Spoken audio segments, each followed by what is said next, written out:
Hey, welcome to the shop. Hey, we're going to put you on the internet. Welcome to Still Untitled, the Adam Savage Project. I'm Will. I'm Adam. I'm Kelly. We have a special guest today, my cousin, Kelly Pickering. His favorite cousin, but don't tell Grace. No, that's actually should probably be edited out. Okay, so is this a big, huge family full of cousins? That's a joke that she would love. I wouldn't worry about it. We're on different sides. She related to that. Yes, There are many. Yeah, when you get to Kelly's level of cousin, there are dozens. We're from the West Virginia side. Yeah, the West Virginia side. Are you a Pickering's the savage? slicers, I'm a the Kelly savages. savage. Yes, it's a savage. You're on the Savage Kelly- by marriage. my dad's mom. Yes, my grandfather, R.G. Kelly's sister was Janet Kelly Savage. So you guys are second cousins then? Yes, we are. Okay. Done. Yeah. However, my paternal grandparents and his paternal grandparents were best friends and editors on the newspaper for years, and I thought growing up that I was related to Adam through my father, not through my mother. And lo and behold, so I'm almost related to him twice, not to mention his mother. That's very West Virginia. I'm from Tennessee, so I can say this. But yeah, West Virginia, that's what we do. Hey, it works. So Kelly is in town because my mom is turning 80 today. Oh, happy birthday to your mom. Yeah. Today. And is her none of us birthday. can keep up with her. She is a robust 80. I had no She's idea. a mountain goat. She is totally a mountain girl. So, yeah, okay. She swam across the Hudson River about 5 years ago. Voluntarily or because she fell off the ferry or she's something? Voluntarily. Okay. She trained for it. Wow. She did. This is very Seinfeld-esque. Yeah. She did, what did she do? Did she do the 5-borough bike thing, but she pulled out early? I think she did do the bike thing after the, the English Channel Hudson River thing. And she was going to go to Russia this year, but things seemed a little frightening over there, so they decided Yeah, not this to go. isn't a great year for that. She climbed Machu Picchu in the last 8 years. That's right. She traipsed through India. She traipsed through India. So she's she travels once a year. she's a vitamin commercial 80-year-old. She is totally invited. Yeah. Okay. Yeah, absolutely. Everybody's amazing. mentor. Everybody's mentor. She's amazing. Does she live healthy? Like, how do you do this? She lives healthy. She does. She's frugal. This is great. So she comes to San Francisco, and I'll give her old technology that I've got. So I gave her an iPad a few years ago, and she's like, "Wow, this is beautiful. What can I do with it?" And we're like, "You can do Netflix." And she's like, "What's Netflix?" We said, "You watch movies all the time, anytime." She's like, "You kidding? Like what?" We bring up the menu. She's like, "This is amazing. I can watch movies and television shows constantly." And she said, "Yeah." And she goes, "How much is it?" And we said, $10 a month. And she's like, "Oh, that's too much." That is why she is going to last forever. She will. Her mother lived until 104. Your grandmother? Yep. Was it a like? There's good Norwegian. They're Norwegian. That's part She of was it. walking a mile a day until she was 101. That's right. Okay. In fact, my mom and I drove her to her 101st birthday in Waquite, where we have a summer house. We drove her, and my mom got lost. And this is I love this. My 101-year-old grandmother goes, "Next year, maybe somebody else should drive." She's given lip. An optimist. Wow. Yeah. Wow. Yeah. So if you think about this, my grandmother, my mom's mom, she died at 104 in 2004. So she was born 8 years before the airplane was invented, 9 years before Manifest Destiny was considered wrapped. Right? Yeah. She was my age when television was something you could go and buy. Wow. Right? Wow. Yeah, I know. When you start to look at it that way. When did she learn to drive, or did she ever? No, she did drive, terrifyingly enough. My grandparents were both terrible drivers. Yeah. Grandparents are all terrible drivers. Well, my It's a universal grandfather was truth. like, it was flooring it or it was nothing. Both Norwegian. No, he was Norwegian. My grandmother was Scotch. My grandfather could light a pipe and look at real estate 3 blocks over at the same time while going about 80 miles an hour down a 2-lane road. Like fill and light, just to be clear. It's like it's tobacco flying everywhere. There's fire in the cab of the car. My paternal grandmother, Janet. Mm-hmm. Oh, boy. Pete, my brother Pete will tell a story about her. When you cross the Hudson River on the Tappan Zee Bridge, you're on Route 9W, and it can be fairly hairy at rush hour. She would pull the car to a stop in the middle of a running highway to rifle through her purse for cigarettes. Wow.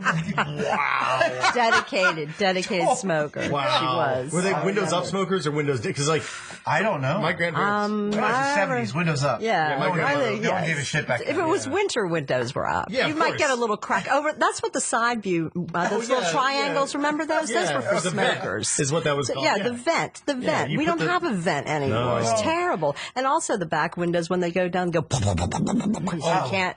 No vent. Do you know what that is? What is that? That is called, that is affectionately known in aerodynamics as a strudel wave. Oh, it's horrible. So what it is every object, unless it is perfectly aerodynamic, has a bubble of flat air behind it. Mm-hmm. And that bubble is its drag. That is its coefficient of drag. So as air slips over a shape, it doesn't.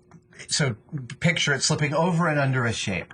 It doesn't perfectly meet on the other side. It does on an airplane wing, which is why an airplane wing is shaped that way. That's why God. they fly. Right. Yes. But in a car, they're not designed for aerodynamics. Even sports cars aren't. I mean, a Prius is far more aerodynamic than a Corvette because it was designed in a wind tunnel. So in a normal car, the air goes, and there's a dead space back there, and that is... It's basically a captured bubble of air. It's like an eddy, right? Yeah.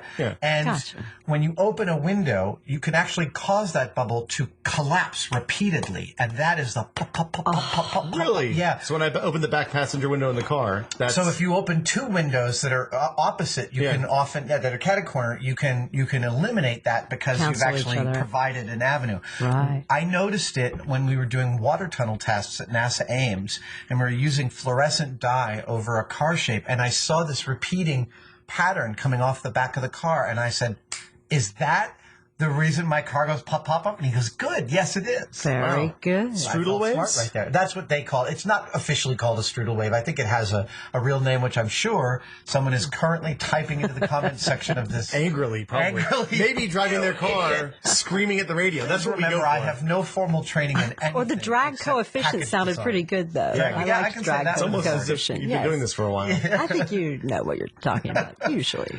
Hey, so I have a cooking thing to talk about. I love cooking. I was cooking the fridge the other day, Wait, rifling through what we had to make a dinner. Okay. Right, like James Beard when he goes into your kitchen, whatever you have. Yeah, it's always a We challenge. call it cooking the fridge. Julia came up with this term, and she was like, "Oh, we should make a website." Turns out there is one called idea. cookingthefridge.com. And it's exactly what that is. So I came upon, we had a bunch of, I thought maybe I could make a rice dish. Hey, maybe I'll make fried rice. So I pulled out Bittman's How to Cook Everything, and he's got just like Bittman, 5 recipes, and you can just pick and choose whatever you want to do. So I made some rice with chicken stock, which is awesome, by the way. Mm-hmm. Yeah. Any makes it starch rich. cooked with chicken stock. Yeah, man. Good. Potatoes, the whole thing. But so I made fried rice, and it is the ultimate cook whatever you have in the fridge dish. Had you made fried rice before? I have never made fried rice never before. And made it. Bittman's method, which is throw in some garlic and some red peppers and scallions, like Of course, scallions. Gotta have Cooking them on hot oil for about a minute, turning it down and adding whatever rice you want, and then cooking that for like 5-6 minutes, and then adding your greens. And he recommends bitter greens like kale, and I had some frozen peas, and it was fantastic. And we did it last night with some basmati rice from leftover Indian, and again, it was like delicious and takes good. like 8 minutes. Yes, instant gratification. It's my new favorite, whenever I have to cook the fridge, that's what I'm doing. The first time I did it, I also had a bunch of leftover pork belly. I was going to say the pork belly, the Momofuku pork belly for the banh mi is awesome. For that. Perfect, right? Well, so last time Kelly stayed with us, she Several helped us years prep. ago, I helped them prep was this New Year's, Momofuku. right? Oh, this is before the New Year's party. Year's, 22 3 years pounds of ago, it, yeah. 3 years ago at least, and it was just a quintessential experience because I had received Momofuku cookbook as a present from someone, and I was overwhelmed by these recipes, and I come out here and there we we do this are. pork belly, and it was magnificent. And years later, I'm almost on the plane flying over here thinking, wow, about that pork belly. And as soon as I got here, it's like, we're going to go home and we're going to prep pork belly. And I was so excited because I get to do it again. So given your sample size, Adam eats pork belly 3 times a month. No, once every 3 years from what I can tell. I don't know. The When was the last of that time New Year's was we prepped 22 pounds of pork belly. Yes, it was We only amazing. ended up using, Julia made banh mi sandwiches, made 160 banh mi sandwiches. And 70 of them were vegetarian. The other 80 were pork. And I don't. That adds up to 160, but we'll allow it. Right. Yeah. It's the I just wanna drag, get out it's the in front of the drag internet. coefficient. But go on. Slow down, I guess. It's the pork coefficient. But we ended up with, so we did a specific thing that year, which was we took the pork belly and I vacuum packed it in like 12 ounces at a time. And we froze it. And here's the name drop. David Chang told me that it's good for a year. He's in the right. Freezer. And so for a year, it's just like we kept on pulling out these packets and throwing pork belly in a recipe. It was awful. Hey, scrambled eggs and pork belly. Done. Oh, Yes. done. Oh, yes. after you told me this, we made a big batch, and I went to the French butcher over by the bay and was like, they're like, how much do you want? I was like, well, how much is a whole belly? And they said, well, it's about 5 pounds. I was like, I'll take 2 of them. So I did 10 pounds. You had to freeze yours too. Oh yeah, right? I froze almost all of it, but it's like better than TV dinners. And you freeze the buns, you freeze the pork belly. It takes like 5 minutes to put it together. Chang, and the buns are better. Chang says the buns are so much better after you've vacuum packed them and froze them for a day. That's how they prep them in his restaurants. They they steam the pork buns, then they pack them and freeze them, and then they bring them out and re-steam them. Wow. So the thing I love about that cookbook more than anything else is that he has presumably the way they make the food in the restaurant, more or less.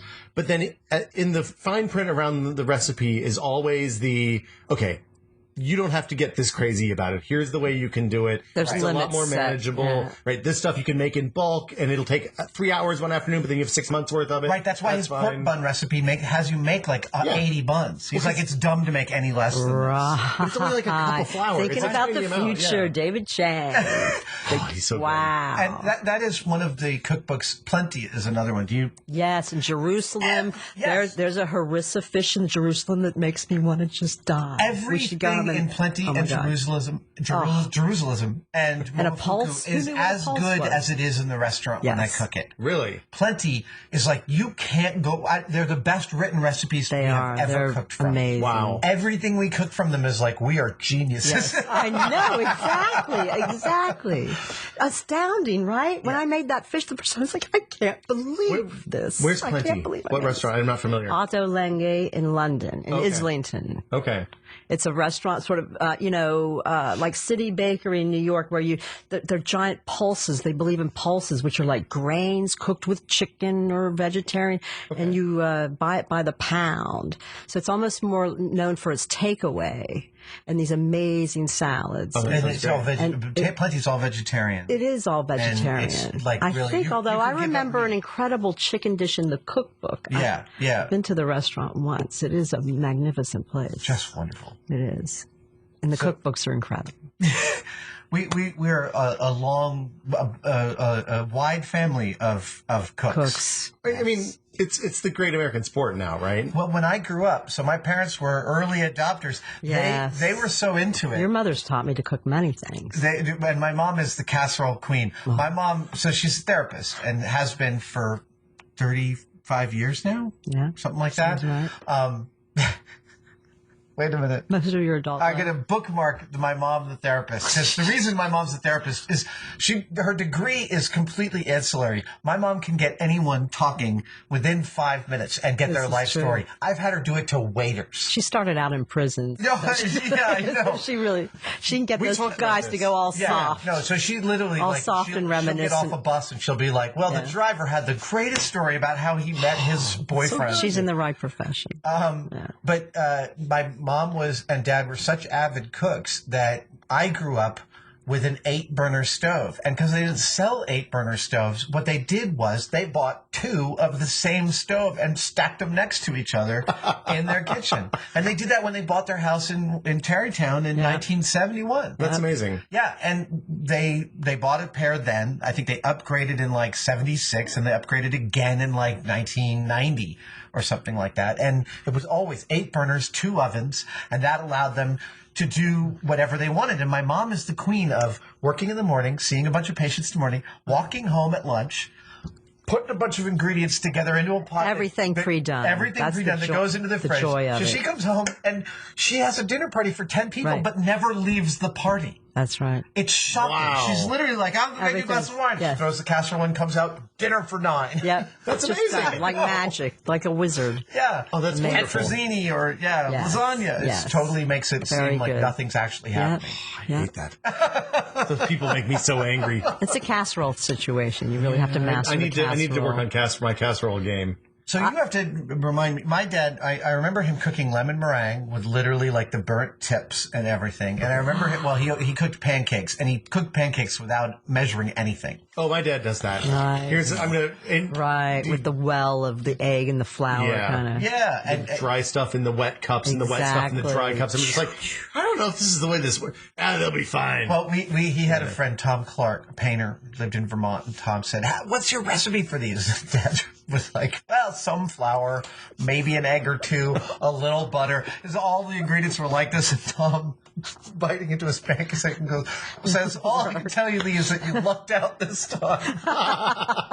Yeah, it couldn't be But replicated. do you remember? You'd know better than I would. Other stuff that my dad cooked did he have a specialty? Your dad, I remember your mom, but they both were really into creme brulee. Like they had the torch, in 1978 before anybody else did. They always had a creme brulee at very fancy totally don't parties. remember that. Maybe she did it out of the broiler, but I know finally in the end, after years of making these, they finally had a torch. Wow. Amazing creme brulee, the best I'd ever had. I'll have to ask her for the recipe. Yes. I don't That's think she awesome. makes that anymore. They were very also. They struggled while I was growing up financially, so it was a lot of cooking at home with ingredients. Right. She'd go once a week and buy just a ton of vegetables and stuff, and Watching for the meat sale and all that stuff. but they also did things like and Julia, my wife, had the same experience with her parents. They, for a long time in the mid-'70s, they were making their own glasses out of old wine bottles, and they had the circular wine bottle glass cutter. No, I never heard that. Yes. That's great. And I was like, yeah, my parents did this for a while. Julie's like, oh my God, my parents too. She's a wonderful cook too, Julia. Julia Grew is up in the real San cook in Francisco, our didn't house. she? I mean, that's like almost intrinsically. And Julia's food mom is in is your a system. wonderful cook. Oh, see, that's what I missed. I had to learn out of books. I'm like a pedantic, Well, so there's 2 kinds of cooks, self-learned. right? Yes. You learn if your parents were good cooks or if they were terrible. and I wanted never to did. learn at the hip of, some Italian mama who would just show me everything. There'd be no books, no words. Everything would be done by feel. Oh, really? No, but that's never going to happen to me. I didn't grow up that way. But the fun thing about doing it the way you grew up is that every time you get something new that you thought you disliked as a child, it's an opportunity to be shown something that's wonderful. Absolutely. The pork that's chop true. experience is what I like to Yes, think. yes. You grew up with the rock hard crunch on the counter pork chops, and then you have a pork chop cooked to 135. And you're like, oh, this is actually an amazing piece of meat. Exactly, Yes. or like Delicious. meatloaf, Well, some really actually, beautiful. The real one or, that happens is when you realize that everyone in the world's been overcooking chicken. Yeah. Right. And you realize that if you dial it to that point, it's the best thing in the world. I do like an overcooked chicken. Do though. you? I have to a little bit. Yes, I like it really, but I'm a dark meat. I'm a dark meat. See, I'm but the definitely- breast you have to be really careful to Yes. not dry it out. And I know when I've made rabbit before, where you have to. Julia Child has 2 different recipes in the same recipe. One for the hindquarters and one for something else. And one's made with a mustard, and the other one is like with shallots and vinegar. And they're cooked completely differently, but in the same dish at the same time. Right. So Bizarre. I did the Julia Child deconstructed turkey last year, Right. for Thanksgiving, which was unbelievable. I've only seen people do that. Oh my god, it was so. I've never, Laid back turkey, isn't that what it's called? the full thing. Laid Yeah. So back. you basically Centerfold you turkey. break it apart. You break it completely down. I can't remember. I think you leave the 2 breasts together across the breastbone, but you take the legs and the wings off. Yeah. And basically you flatten out the right. I've watched breastbone. the You have video to of her take out doing the it. whole middle section bone. Pretty much right? all the backbone and stuff comes out. And you use that to Right. make the stock Right. and the gravy, which was wonderful as well. But it cooked a ton faster. And the breast was perfect. I mean, I brined the whole thing, of course. I think actually, to be fair, I used the America's Test Kitchen update on the Julia Child's deconstructed, reconstructed turkey. But then you lay it out on a... You are a professional. Well, Yes. I learned from America's Test Kitchen, same as you. Me too, yeah. I mean, I'm into the Christopher Kimball up in Vermont. They know what's up. Yeah, they do. But no, so the breast was perfect. The dark meat was all really like my problem is always that the dark meat's rare and the breast is perfect or over. Exactly, and it was wonderful. The skin was really crispy and. Is the laid back done in 2 different ways or 2 different timings? Do you remember? I don't remember. I think I pulled the breast earlier is the way it worked, and then it's perfect. Happens to everybody. Well, and then you lay the whole thing on a bed of stuffing, a dressing. So it's all laid flat. You reassemble it. The legs aimed the wrong way, but the turkey doesn't care at that point. And highly recommend it. It wasn't that much more difficult than, say, the old thing that I did was the flip midway through, which is always terrifying. And no so you start kidding. with All the those legs parts. Up. Yeah, it started with the legs up, a stuffed bird, and then you after an hour at high heat, so the thighs have a chance to get going.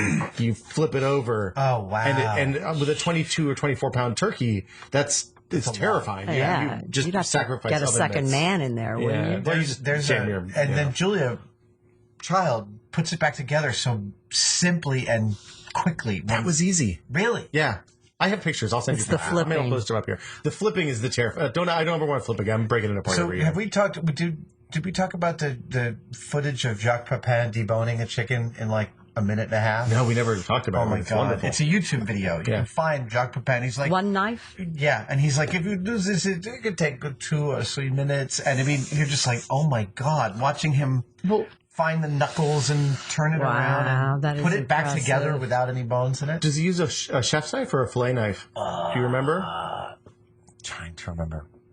Are there cleavers for those bones? That's no, it is. I think it's a chef's knife. It's a real deboning. It's a real deboning. Right. Like, he does a chop through here and through here on the breastbone, and then peels it off the thing. And a lot of it's without the knife. Like with the leg, you slice around the knee and you pull it down. And you pop it out. And then at the bottom, there's always this little bit of meat that's around, and he like has you pull it up and cook it as a popsicle. Oh, wow. That's like I went to a barbecue in the South for a wedding. You know, they have a barbecue. I went up with a young woman. It was dusk. We had the thing was picked clean, the carcass. She said the best part still left, and she stuck her index finger in the eyeball. Oh, my God. Pulled it out, and there was this giant chunk of meat on the end of it. Oh, you got to think about it. The best part still left. That went right in that eyeball. I have never. This was in Siler City, North Carolina. I have never seen anything like that. Oh my God! Yeah. Have you ever read those letters from Joe Savage to Nettie? No, I don't think so. So my grandfather's name was Joe Savage, and he was a syndicated columnist and writer. After his best friend died, long after he had died, his best friend's family gave us a bunch of letters Joe had written to him over the years. To Nettie. They are to Joe Tonetti, and they were hilarious on a scale that just felt like you were tapping into something really, a deep, rich vein of genius. And they included all sorts of really hilarious stories. So he was a commanding officer at a flight training school in Texas during World War II. And so he had like one story where his secretary would pick up the phone every day at about 11:45 and say, "Hello? Yes? It's 11:46. Okay." Hang up. And he noticed she's doing this every day. And he goes, "Who's calling?" She says, "I don't know." And he said, "Well, tomorrow, why don't you ask?" And so the next day, "Hello? Yeah, 11:51. Who is this, please?" "Thank you." Hangs up. He said, "Who was it?" She said, "The fire department." He said, "Why are they calling?" She said, "I don't know." So he said, "Tomorrow will you ask them?" So she Inquiring minds want to know. So next day, "Hello? Yes, 11:53. Why are you calling?" "Oh, excellent. Thank you." Okay. She says, "Why are they calling?" She says, "Well, they're calling to set their clock by military time for their noon blast." And he says, "Okay, and what clock are you giving them the time off?" She said, "The clock on the wall." And he said, "How do you set it?" She said, "I set it every day by the noon blast." That's great. Oh, that's too good. But the story I meant to tell was he had just gotten down to Texas, and it was World War II. Right. And because he's a new visitor to the town and he's a CO at the flight school, he's being feted by all the locals at barbecues. And he's like, I've had as much Texas barbecue as I can stand, Joe. It's like every weekend. And he goes, I've been doing this for like months.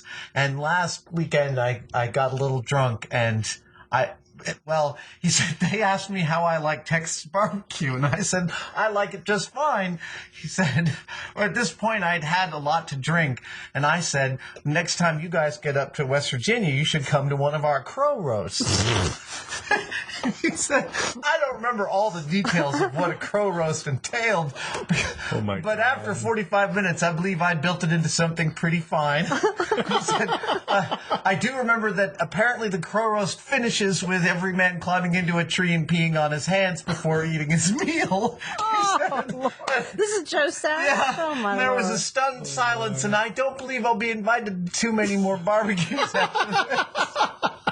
That's great. Oh, my gosh. Yes, he was quite a journalist, quite a writer, a raconteur. He covered Mother Jones, didn't he? Yeah, I think in he the did. New Yorker. Really? In the This 20s. I did not know. I read, years ago, I belonged to the New York Society Library. It's like 30 years ago. And I remember being in that library and looking at these 1924, 26 New Yorkers, and your grandfather, Joe Savage, had written about the mine wars or the aftermath. Or I have the when he was archive. very I'll have to young. look it up. Yes, look it up. Yes, you would have. It's all the searchable. archive. Yeah. It absolutely is. It's all Yeah. on now. Yeah. I kept meaning to say, let's look at that Oh again. my Let's God, find. we I saw totally the should. hard copies from the staff. Oh, that's Well, awesome. my grandfather archived many, many years of the New Yorker.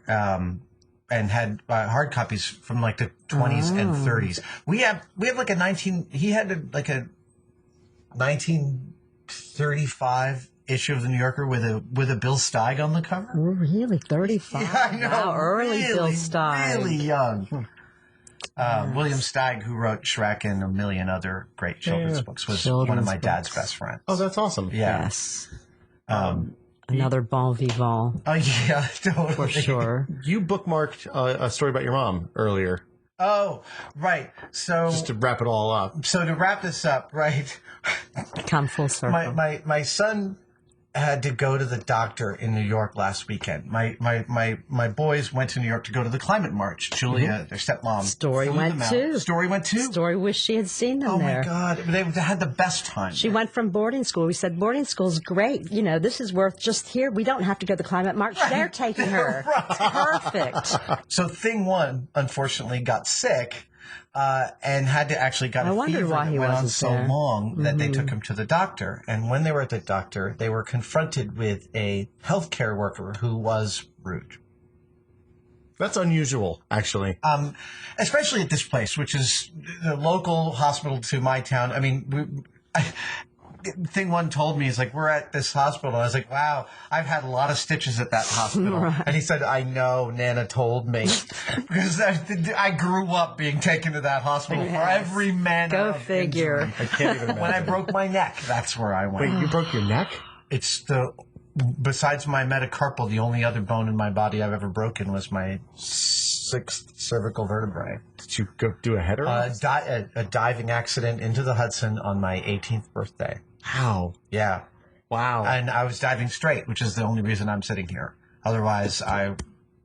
Oh, so you compressed rather than, wow. I chipped a little chunk out of it instead of snapping. Yeah, I am the test case of, and you look at the statistics, like 80% of 95% of neck injuries, whatever it is, the majority of neck injuries are men between the ages of 16 and 21. Well, it's the danger window, right? Like once you turn 30, you're safe until like 45. you are safe. Exactly. So, suffice to say, they were confronted, Julia was confronted with a healthcare worker that was not very nice and sort of almost systematically rude. Like, who's your healthcare provider? Well, it's this. You can call them. Well, I can't. And this kind of, well, which is it?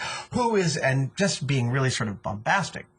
And Julia's telling me about this, and I'm being shocked. I can't believe you had to deal with this. And then Julia said, yeah, but it turned out, and then she had some personal details about the about the healthcare worker's life. And I was like, how is it that she was rude, but you also know this? And she said, your mom got her talking. Ah, Nurse Karen arrived on the scene. Oh, that's fabulous. Yeah, she totally warped. It was like a pit bull rolled over and gave her the tummy after a When you couple need a of minutes. patient advocate, call Karen Savage. So my mom could get anyone talking. So you told us all this. Your mom can get anyone talking and is the master of the third degree before we met her the first time. Yes. Last year, maybe the year before. And I was expecting something completely different than what we got when we met her. She's very unassuming. Yes. She is. Yes, she is. She's a quiet storm. Yes. Yes.